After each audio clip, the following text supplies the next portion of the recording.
Hello, I'm Jeffrey Mishlove, and today I'd like to talk about William James' involvement in the field of psychical research, or the study of life after death, the effort to come up with scientific evidence that would confirm the spiritualist hypothesis that we survive the death of our physical body.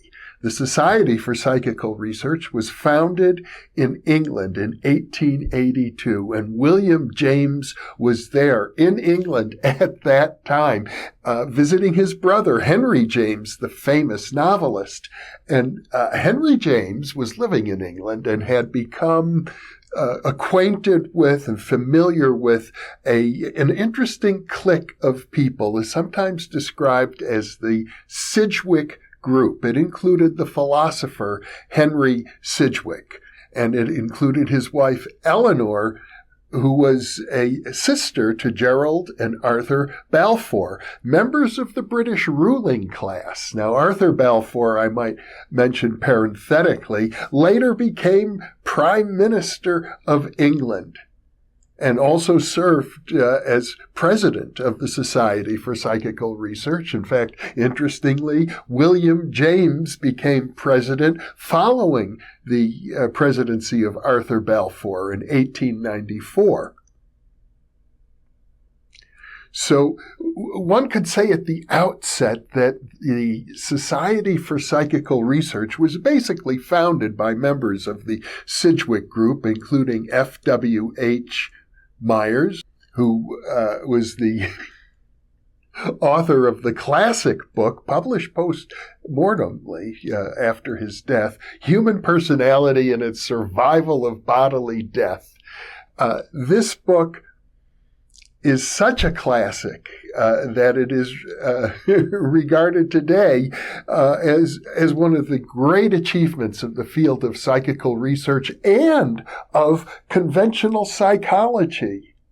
The British Psychological Association had a special celebration in the year 2003, as I recall, commemorating the 100-year anniversary of that book. So, whereas parapsychology is something of a fringe science in the United States and psychical research has often had a bad reputation, in England it was equated with high society, with the intellectual elite, and with even the upper classes, the ruling classes, because Britain is and was a class-oriented society with its aristocracy.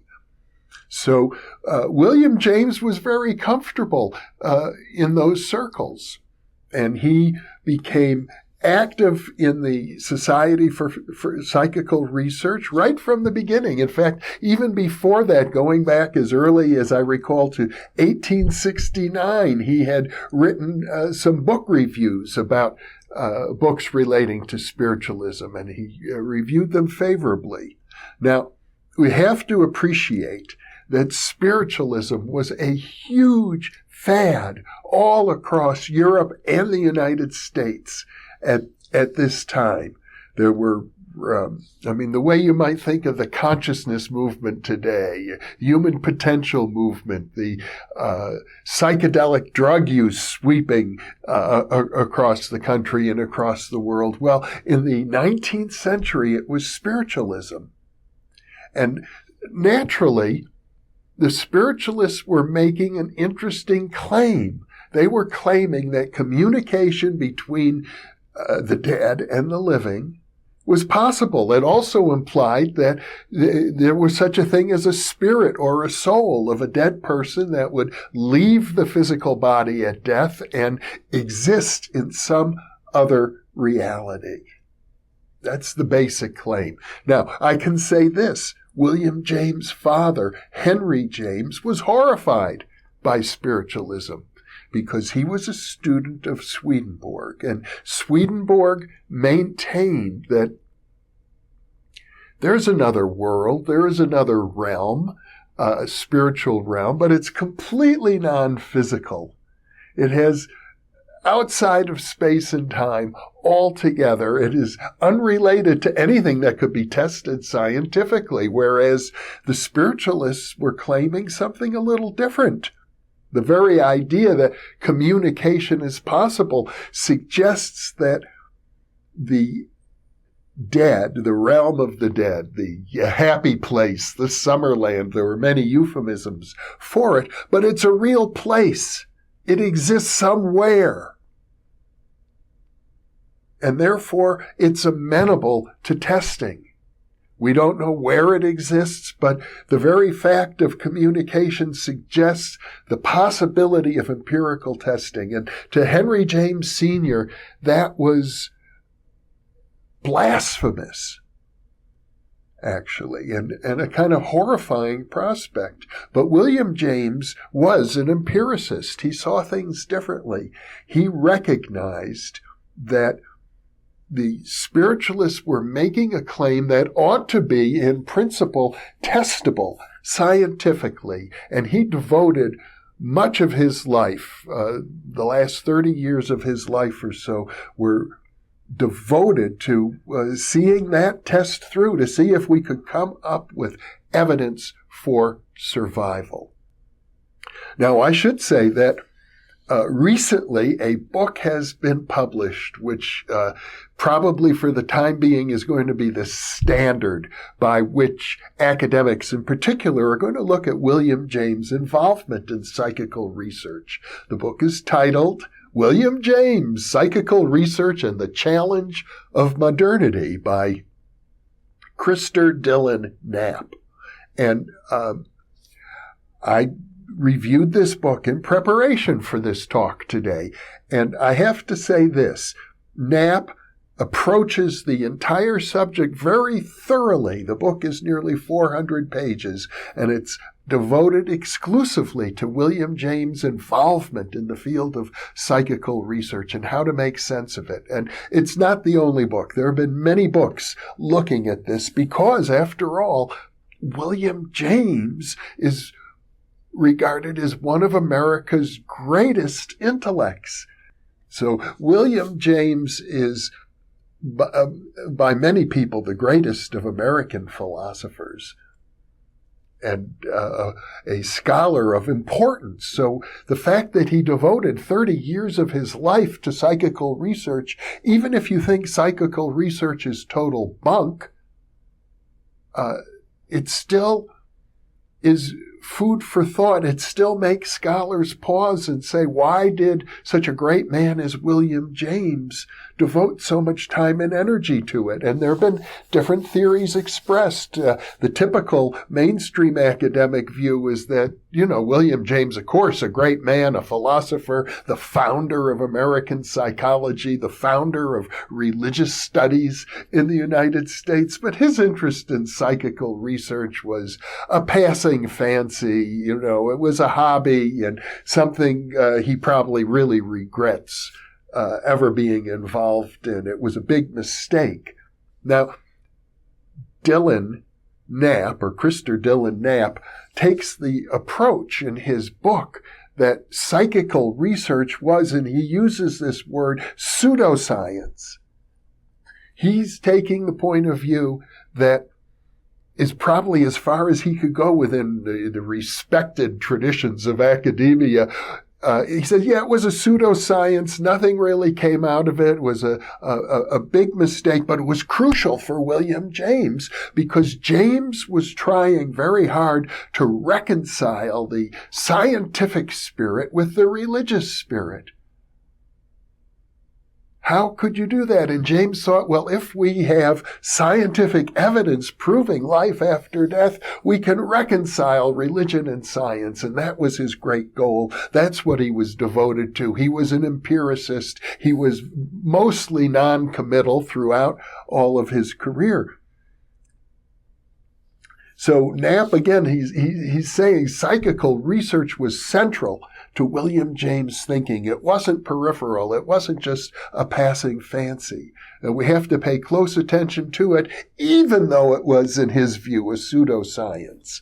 Now, let me tell you, that I don't regard psychical research as a pseudoscience. And Knapp, in his book, suggests that people like me, parapsychologists, are altogether too favorable towards William James' involvement. But consider this.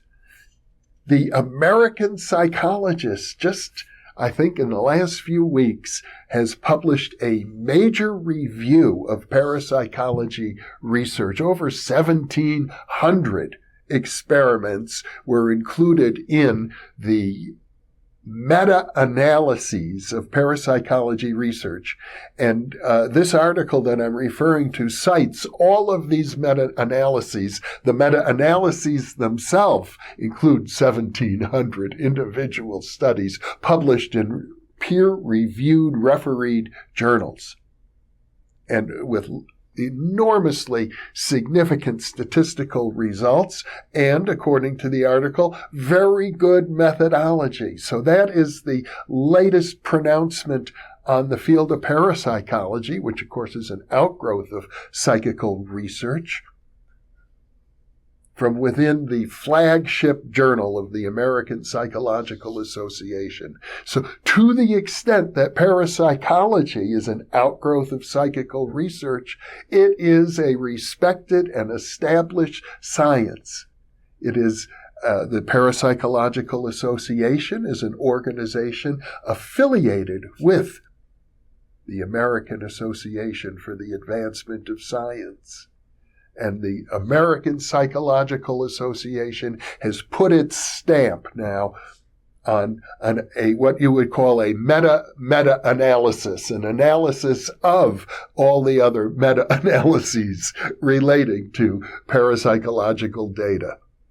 That's the as far as I'm concerned, and all right, you could say I'm biased. I am a parapsychologist, but I think that Dylan Knapp's book is short-sighted in calling psychical research a pseudoscience, and it is a bias that pervades the book, although in most every other regard, I think Christopher Dylan Knapp has done a good job of analyzing William James' interest. And, of course, it's natural. This bias against the possibility of paranormal phenomenon pervades academia, so I can hardly blame the man. It's just that he's wrong.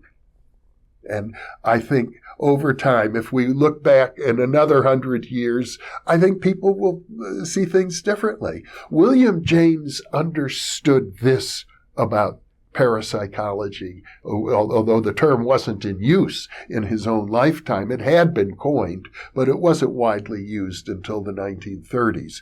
But one can think of, and I think of parapsychology as just an outgrowth of psychical research. They're rather synonymous. But here's the difference. In the 19th century psychical research modality, the main methodology is what you could call the case study methodology. It's not that different from case studies that are done in anthropology and sociology. It's not that different from the work of a lawyer preparing a case to present in a courtroom.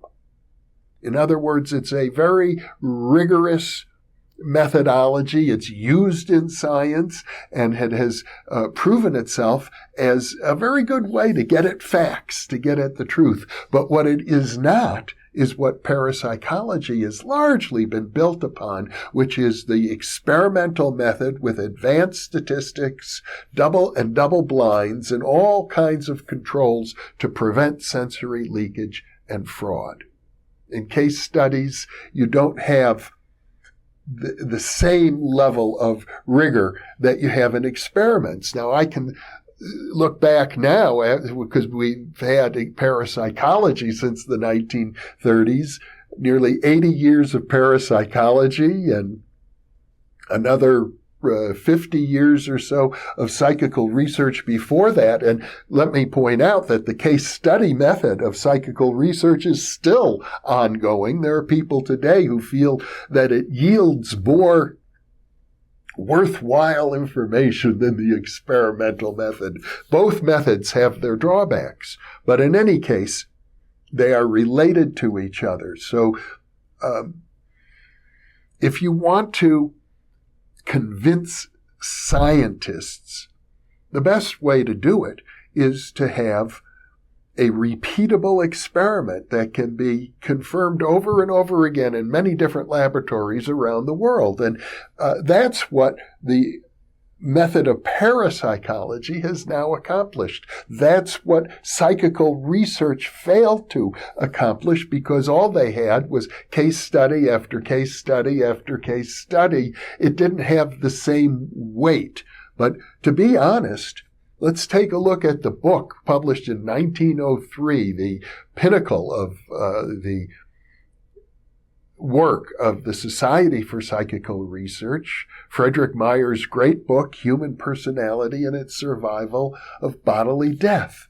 I think it's fair to say that the insights contained in that book have barely been surpassed in the century following. Now, I say barely, but I could probably point to a dozen different lines of research and understanding that we now have in parapsychology that go beyond what Myers knew in 1903. However, most of the important basics about psychic functioning and the paranormal can be found in that book.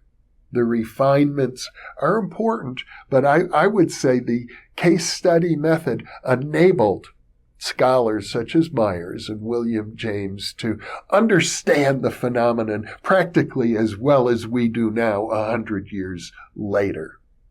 So William James was on to something, I'll say that.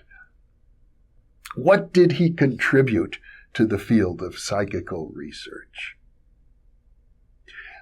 Probably his main contribution was his discovery of the medium Leonora Piper. And to be honest, Leonora Piper was discovered by William James' wife, Alice, who had lost a child and was bereaved and went to spiritualist seances, as many people did, in order to find some emotional comfort to deal with their grief. It's one of the main reasons spiritualism swept all across the Western world. And it turned out that Leonora Piper was a local person in the Boston community. William James was a Harvard professor at the time, and she lived not far from the Jameses. And she attended seances, and she invited her husband to attend. And consistently, people were impressed with, number one, the sincerity and honesty of Mrs. Leonora Piper, as well as by the quality of the data that she produced. The spirits supposedly speaking through her were very impressive at the dramatic level. And William James, in his writings, trying to make sense of, do spirits really exist, kept saying, yes, if you look at the dramatic possibility, the dramatic probability, the dramatic likelihood, the dramatic evidence was very persuasive to William James. If you were like watching a movie, you would say, that movie really, it sold me on its premise. But he knew as a scientist, as an empiricist, that the evidence could be stronger.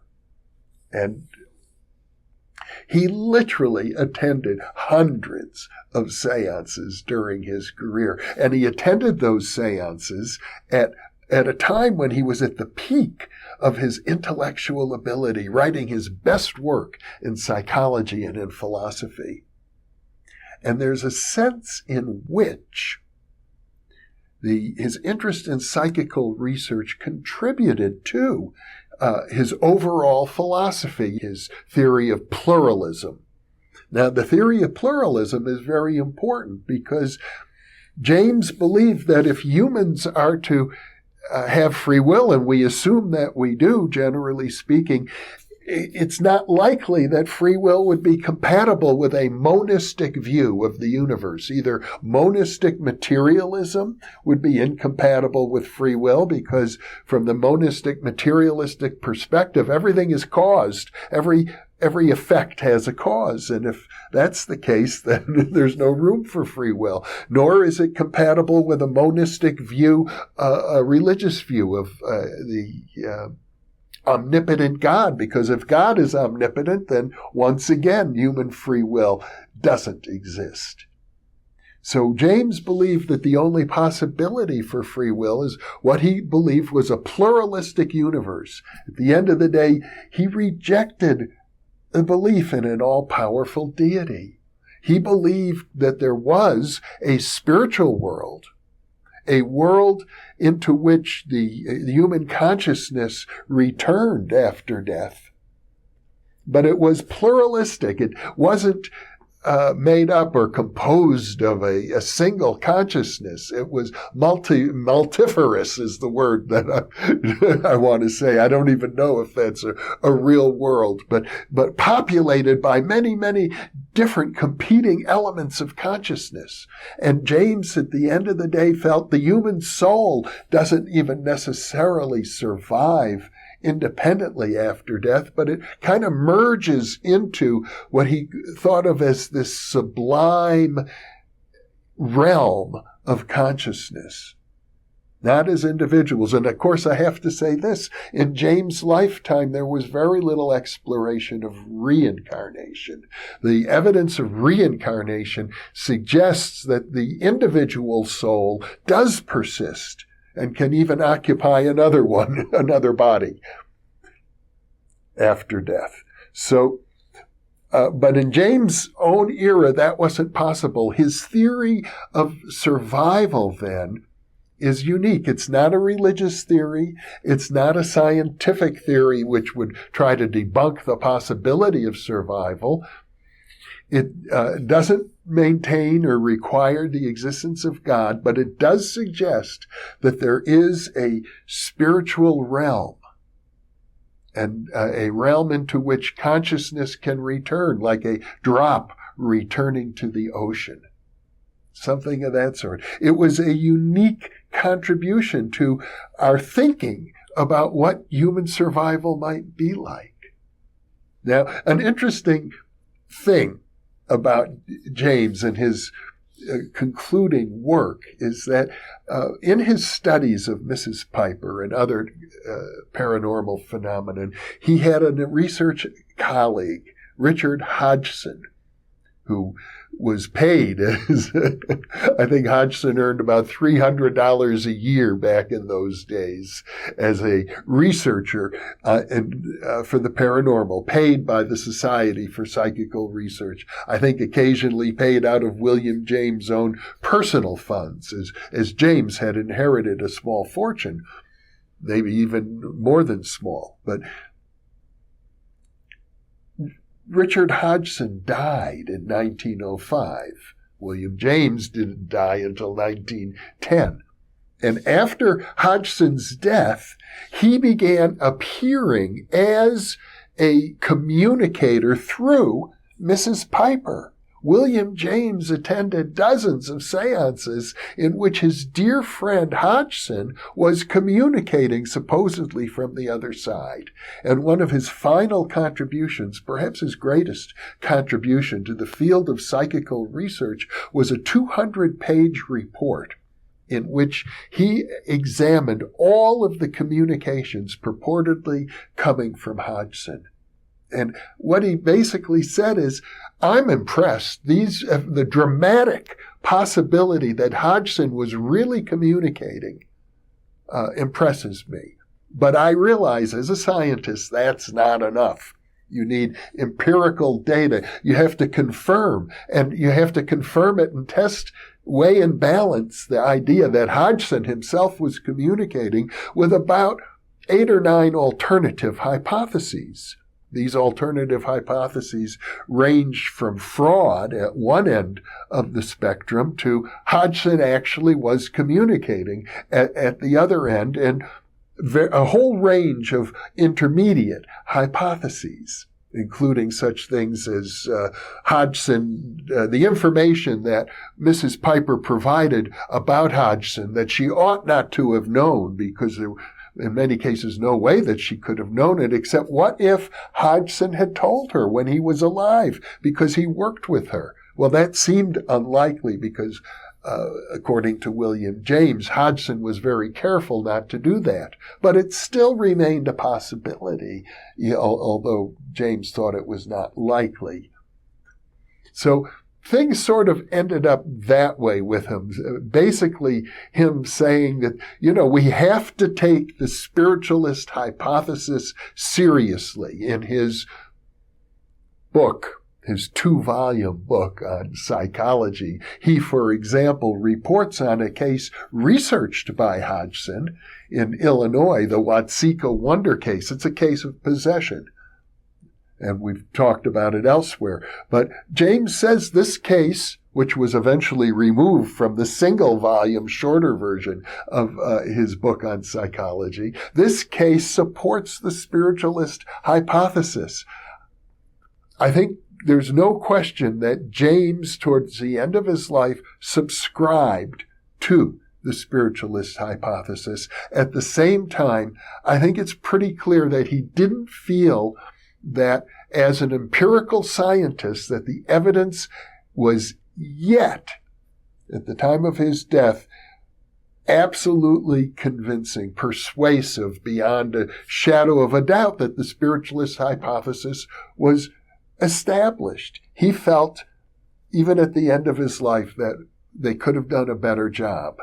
And we know now, after another 100 years, that the question is still problematic, because no matter how strong the evidence comes from various mediums, which was the basic method then and is still today, although there are other lines of research today, including near-death experiences and electronic communication with the departed, and terminal lucidity and deathbed visions, and the reincarnation evidence. So we have many lines of evidence now pointing towards some version of what an afterlife might be like. And I think William James' version is probably as good as any.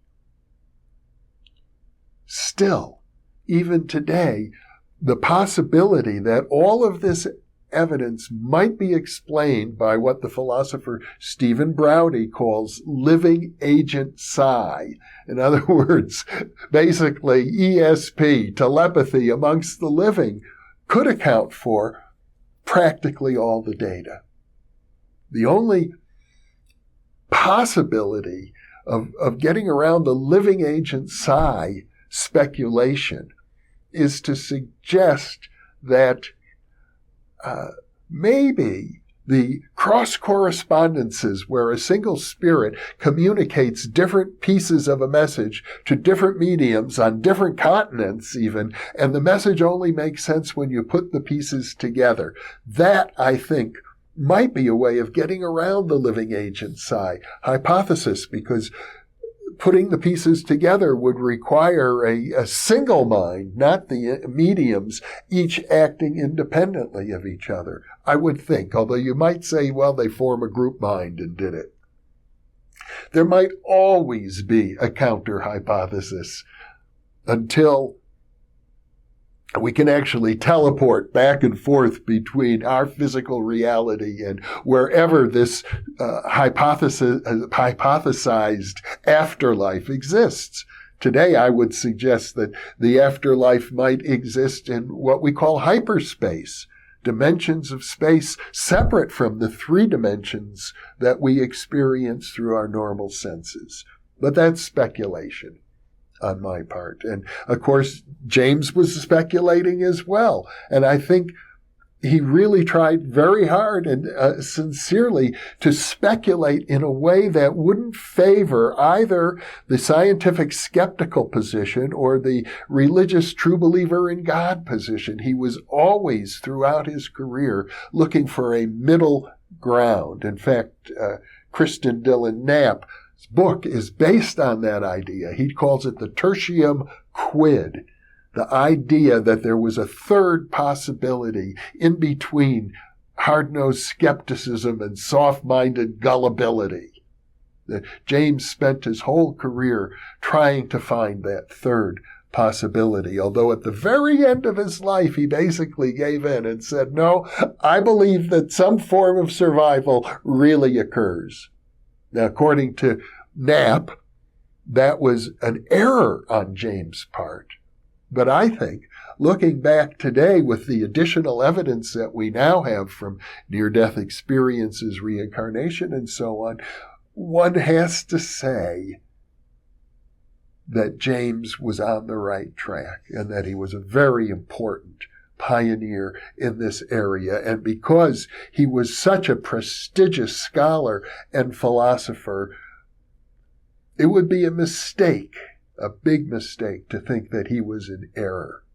And in particular, because we now have hardcore experimental data basically confirming not life after death, but clearly confirming what James regarded as the baffling mystery of how Mrs. Piper and other mediums were able to acquire that information. Well, we don't have a mechanism for it yet, but we certainly have convincing experimental evidence under double-blind, controlled conditions that some form of anomalous information acquisition does indeed occur.